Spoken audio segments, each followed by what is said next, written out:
I've been doing mosaics for about 15, 16 years, and I've been doing it professionally now for about 4 years.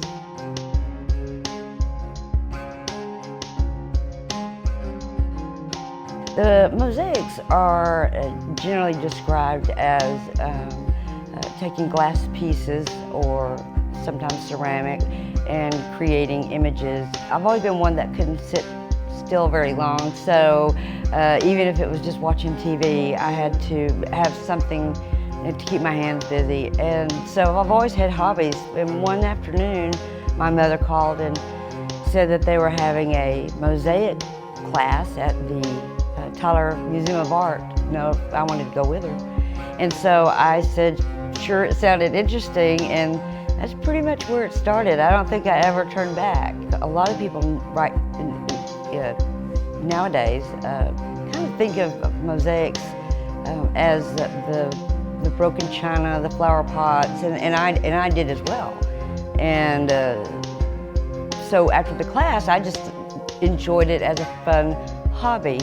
And within probably 6 months, I found myself in Austin in an art gallery, and there was a mosaic tabletop that had been done, and I looked at it, and it was so well done and so pretty, but they had used stained glass, and I realized at that moment, that for me was the pinnacle moment, when I looked at that and realized it was stained glass.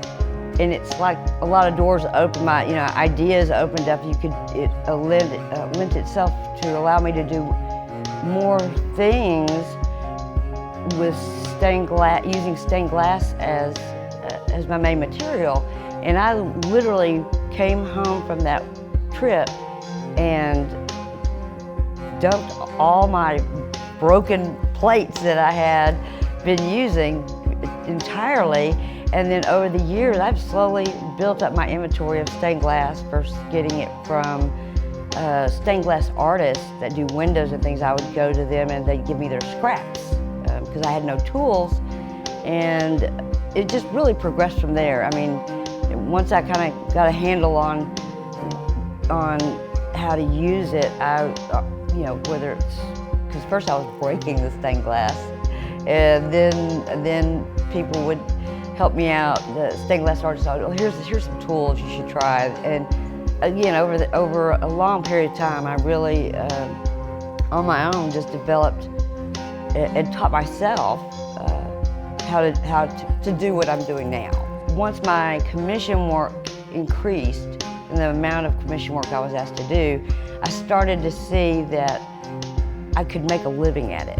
And before that, I was doing I would have a regular job and then come home and work on mosaic pieces that I would then take to some art galleries that were selling my work for me.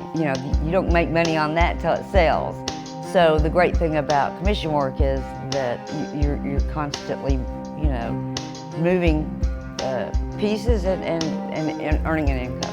I pretty much focused most of my time in my studio of just getting better. I just wanted to be better. Every time I'd make a piece, it was always a little bit better than the one before. And I might read a book or watch a video or see some other artist's work that I would see a new way to try to do a piece. And so as I've gone along, I've continued to hone my skills. And once it got to the point where it was one particular piece that I had done when I knew I was good enough. And there's a point where, as an artist, you're there when you don't have to ask anybody what they think. And that's a big difference. Because before it was like I'd finish a piece and I'd want to know what other people thought. What do you think? And I think that's where I transitioned from just taking it to be a hobbyist to being a true artist, where you do it because you want to do it. You do it regardless.